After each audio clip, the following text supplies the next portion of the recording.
The Clever Crow and the Thirsty Friends. Short story.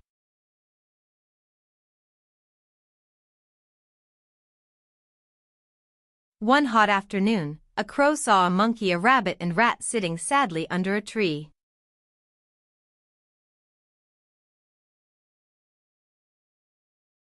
"What happened?" asked the crow.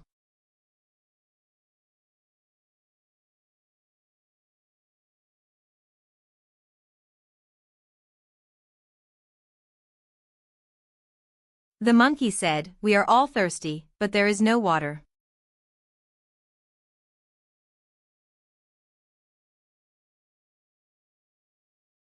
The crow flew around and saw a pot with little water inside.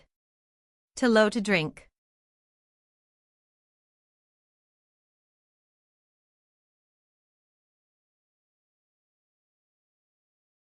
Crow called the others, "Come help me put stones in the pot."